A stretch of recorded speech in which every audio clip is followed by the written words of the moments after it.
నమస్తే అండి. Print and electronic media సోదరులందరికీ ఈరోజు ముఖ్యంగా జనసేన పార్టీ కార్యాలయంలో ప్రెస్ మీట్. నిన్న ఒక మోసగాడు వచ్చి దెందులూరు కాన్స్టిట్యున్సీలో మీటింగ్ పెట్టాడు. మన రాష్ట్ర ప్రభుత్వ అధినేత 57 నెలలుగా ఈ రాష్ట్ర ప్రజలను వంచి దోపిడీలు చేస్తూ, లూటీలు చేస్తూ, యుద్ధాంశాలు సృష్టిస్తూ, అభివృద్ధి అనేది దూరంగా పెట్టి ఇసుక mafia, mining mafia, liquor mafia, అన్ని వర్గాల ప్రజల్ని మోసం చేసి ఓల్ని నవగ్రహాలు అనేటువంటి నవరత్నాలతో బటన్ నొక్కుతూ కొంతమందికి ఇస్తూ కొంతమందికి ఆంక్షలు పెట్టి కత్తిరిస్తూ, మరి అబద్ధాల్లో నేను మాత్రమే గిన్నీస్ బుక్కి ఎక్కగలను అన్నటువంటి ఒక ముఖ్యమంత్రి స్థాయిలో ఉన్నటువంటి 57 నెలలు తాడేపల్లి ప్యారిస్కే పరిమితమైనటువంటి ముఖ్యమంత్రి,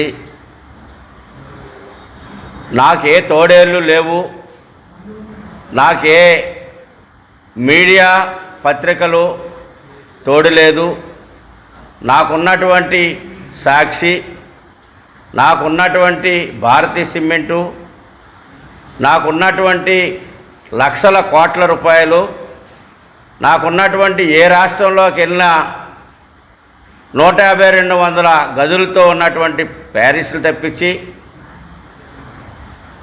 పచ్చి అబద్ధాలు మాట్లాడుతూ నిన్న ఎన్నికల శంకరాం అనేటువంటి ఒక సిద్ధమనేటువంటి, దేనికి ఓడిపోవటానికి సిద్ధమనేటువంటి ఒక నినాదంతో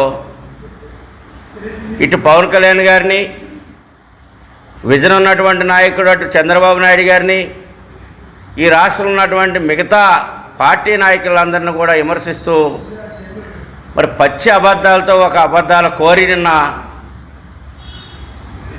వైఎస్ఆర్ కాంగ్రెస్ పార్టీ ఎన్నికల శంకరామం గారు నిన్న మీటింగ్ పెట్టి పచ్చి అబద్ధాలు మాట్లాడుతూ నిన్న కారు కోతలు కూసినటువంటి ఒక ముఖ్యమంత్రిని, ఇట్లాంటి ముఖ్యమంత్రిని ఎన్నుకున్నామని చెప్పి 5.5 కోట్ల మంది తల వంచుకొని బాధపడేటువంటి తరుణంలో నాకెవరూ లేరు అని అంటే, వాళ్ళు తోడేళ్ళైతే నువ్వు ఓసరవిల్లయి ఈ రాష్ట్రాన్ని అడ్డగోలుగా మింగేసి రాష్ట్రంలో ఉన్నటువంటి సంపదను దోచుకొని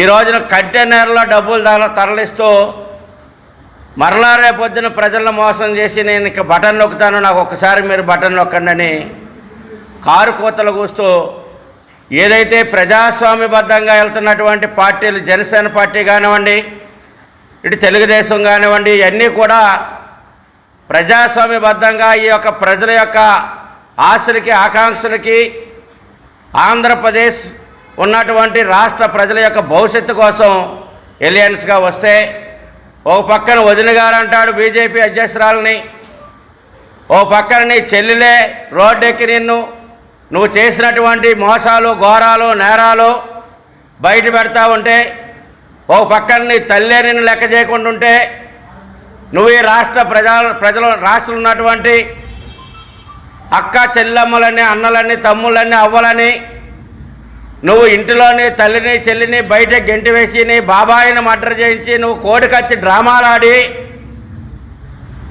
ప్రజలను మోసం చేసి కోడికత్తి డ్రామాలు 5 సంవత్సరాల నుంచి మొగ్గుతున్నటువంటి ఒక దళిత యువకుడు జైల్లో మొగ్గుతూ ఉంటే, నిన్ను గెలిపించడం కోసం నువ్వు ఆడినటువంటి డ్రామాలో పావుగా మారినటువంటి కోడికత్తి శ్రీను ఇవన్నీ రాష్ట్ర ప్రజానీకం చూడలేదా? ఇవాళ నువ్వు దేవుడు దయ, ప్రజల ఆశీస్సులు అంటే సరిపోతుందా? 2019లో ఆ మాటలన్నీ నమ్మి నీకు ఓట్లేస్తే నువ్వు ఏ మాట నిలబెట్టుకున్నావు? సిపిఎస్ రద్దు చేసావా? మద్య నిషేధం రద్దు చేసావా? ఈ రాష్ట్రంలో ఉన్నటువంటి ప్రజానీకానికి ఏమైనా హౌసింగ్ లోన్లు ఇచ్చావా? ఇల్లులు కట్టించావా? ఈ రాష్ట్రంలో ఉన్నటువంటి అన్ని కార్పొరేషన్లు పెట్టి దోపిడీ చేశావే. ఎస్సీ కార్పొరేషన్లు నిర్వీర్యం చేసావు, బీసీ కార్పొరేషన్ నిర్వీర్యం చేసావు, మైనార్టీ కార్పొరేషన్ నిర్వీర్యం చేసావు, పంచాయతీ వ్యవస్థల్ని నిర్వీర్యం చేసావు, సర్పంచులు గుడ్లు గీచుకొని అర్ధనగ్నంతో భిక్షాటన చేస్తూ ఉన్నారు. నీ సొంత పార్టీ వాళ్ళైనా కానీ ఇవన్నీ నీ కళ్ళు కనబట్టలేదా? స్కూళ్ళన్నీ మూతపడినాయి. నాడు నేడని కొన్ని స్కూల్ని మూత వేసి కొన్ని స్కూళ్ళు మాత్రమే తెరిచావు. ఈరోజు విద్యారంగాన్ని నాశనం చేసినటువంటి చరిత్ర నీదే, వైద్య రంగాన్ని నాశనం చేసినటువంటి చరిత్ర నీదే. ఏ రంగంలో నువ్వు ఈ రాష్ట్ర ప్రజానీకానికి మేలు చేసావు? ఈ రోజున పవన్ కళ్యాణ్ గారి గురించి మాట్లాడేటువంటి అర్హత నీకు ఎక్కడుంది? ఈ రోజున ఏదైతే రాజ్యాంగం ద్వారా ఎన్నికైనటువంటి నువ్వు రాజ్యాంగానికి తూట్లు పొడుస్తూ న్యాయ వ్యవస్థలు లెక్క చేయవు, చీకటి జీవాలు తీసుకొస్తావు. ఈ రోజున 89 మంది సలహాదారులు పెట్టుకొని దాదాపు 680 కోట్ల రూపాయల వాళ్ళకి సలహాదారులకు జీతాలు ఇచ్చి నీ పక్కన ఉన్నటువంటి గూండాగాలు నీకు సలహాదారులు, నీ పార్టీలో తిరిగేటువంటి చెంచాగాలు నీకు సలహాదారులు. అన్ని నేరాలు నువ్వు చేసి మరి నిన్న సభలో చూసాం. మీరు తీసుకొచ్చినటువంటి జనం ఏంటి? క్వార్టర్ బిర్యానీ కొన్ని ప్రదేశాల్లో 500 రూపాయలు ఇచ్చినప్పుడు కూడా నువ్వు ఎక్కినప్పుడు ఎక్కించిన బస్సులు మళ్ళీ ఖాళీగానే వెళ్ళి వెనక్కి. బయట జనం ఉన్నారు, గ్రౌండ్లో జనం లేరు. శివరాఖరికి ఎంత నీచంగా తయారయ్యావంటే మీడియా పైన కూడా దాడి చేసేటువంటి సంస్కృతికి నీ కార్యకర్తల్ని నీ నాయకులు తీసుకొచ్చావే. నీది కూడా ఒక మీడియా సంస్థే కదా, నీ యొక్క పెట్టుబడులు కూడా కొన్ని మీడియా సంస్థలు ఉన్నాయి కదా. ఆ ఛానల్ ఏంటో మాకు తెలియవా? ఈ రోజున రాష్ట్ర ప్రజానీకాన్ని మోసం చేస్తూ మళ్ళీ మోసం చేయడం కోసం ఈ రోజున ఏదైతే రాష్ట్ర ప్రజానీకం కోసం పోరాడుతున్నటువంటి యుద్ధం చేస్తున్నటువంటి నీ మీద యుద్ధం చేస్తున్నటువంటి పవన్ కళ్యాణ్ గారి గురించి నువ్వు మాట్లాడతావా? ఇంచేపు నీకు ఇంకేం దొరుకుద్ది? దత్తపుత్రుడు, అంతకుమించి నీకేం దొరికింది? లేకపోతే 3 పెళ్ళిళ్ళు, అంతకుమించి నీకేముంది? కానీ నీ ఒళ్ళంతా విషమే, నువ్వు చేసేదాన్ని దోపిడీలే, నువ్వు చేసేదంతా లూటీనే.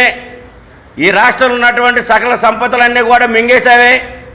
ఓసరవిల్లివై, ఒక మాఫియా నేటర్వై, ఒక బందిపోటు దొంగలాగా ఈ రోజున రాష్ట్రంలో ఉన్నటువంటి సంపదను మింగేసావు. రాష్ట్రంలో ఉన్నటువంటి ప్రజా గొంతుకలను నొక్కుతూ ఉన్నటువంటి నీకు పవన్ కళ్యాణ్ గారికి ఆయన కోసం మాట్లాడేటువంటి అర్హత నీకు ఎక్కడుంది? 175 కాదు, నీకు ఆ పైన ఉన్నటువంటి 15-20 సీట్లు వస్తే గొప్పతనం అనేటువంటిది ఈ రోజున రాష్ట్ర ప్రజానీకం అంతా కూడా ఆలోచన చేస్తూ ఉంది. నీకు క్లీన్ స్లిప్గా గుండు కొట్టి నిన్ను సెంచులు కూడా జైలుకి పంపించడానికి ఆంధ్రప్రదేశ్ ప్రజలందరూ కూడా సిద్ధంగా ఉన్నారని చెప్పేసి హెచ్చరిస్తూ ఉన్నాం. నువ్వు 50 నియోజకవర్గాలు తీసుకొచ్చి ఒక మీటింగ్ పెట్టావు. ఏ జనం వచ్చారు నీకు అక్కడ? అదే ఒక పవన్ కళ్యాణ్ గారు ఒక పిలిపిస్తే ఎక్కడా కూడా రూపాయి లేకుండా, మందు బిర్యానీ లేకుండా లక్షలాది మంది వచ్చేటువంటి ఒక నాయకుడిని, ప్రజానాయకుడిని పట్టుకొని నువ్వు పద్దాగా అక్కడ బాక్సింగ్లు పెడుతున్నావు. వాళ్ళు పెట్టి అక్కడ గుర్తిస్తా ఉన్నావు. అంత సరదాగా ఉంటే పోలీస్ ప్రొటెక్షన్ లేకుండా నువ్వు రా, పవన్ కళ్యాణ్ గారు వస్తారు, లేకపోతే జన సైనికులు వస్తారు. నీ పోలీస్ ప్రొటెక్షన్ లేకుండా నువ్వు రా, మీటింగ్ పెట్టు. నీకు పక్కన డేరాలో తెరలో లేకుండా ఎక్కడైనా సమావేశాలు పెట్టు. నీ సంగతి ఏంటో ప్రజలు చూసుకుంటారు, మా జన సైనికులు చూసుకుంటారు. ఈరోజు రాష్ట్ర ప్రజానీకం అంతా కూడా సిద్ధంగా ఉంది నీకు గుణపాఠం కడతానికి, నీ పాడి కడతానికి, నేను బంగాళాఖాతాలు కలపడానికి చాలా సిద్ధంగా ఉన్నారు. ఇప్పటికైనా బుద్ధి తెచ్చుకొని ఒక రాజకీయ పార్టీ నాయకుల్లాగా, ఒక రాష్ట్ర ప్రజానీకం ఎన్నుకున్నటువంటి ఒక ముఖ్యమంత్రిలాగా, ఒక రాజ్యాంగం మీద ప్రమాణం చేసి ఎన్నికైనటువంటి ఒక శాసనసభ్యుడిలాగా ప్రజాస్వామ్యాన్ని గౌరవిస్తూ రాజ్యాంగ విలువలను కాపాడే విధంగా ఇప్పటికైనా మెసులుకుంటే చివరిలోనైనా నీకు బుద్ధి కనీసం ఆ భగవంతుడైనా, లేకపోతే యేసుప్రభు అయినా, అల్లా అయినా, పరమేశ్వరుడైనా నీ కనీసం రాత్రి కాలంలో వచ్చి ప్రసాదించాడని చెప్పేసి మార్పు చెందాడేమని చెప్పేసి మళ్ళీ ప్రజలు నీ కోసం ఆలోచించడానికి అవకాశం ఉంటుంది. ఇప్పటికైనా బుద్ధి మార్చుకోకపోతే ఇంకా క్లీన్ షిప్ కానీ గుండు వాడటానికి ఆంధ్రప్రదేశ్ ప్రజలందరూ కూడా సిద్ధంగా ఉన్నారని చెప్పేసి ఈ యొక్క ప్రభుత్వ అధినేత అయినటువంటి ముఖ్యమంత్రిని తన అనుచర వర్గాన్ని కూడా హెచ్చరిస్తా ఉన్నాం.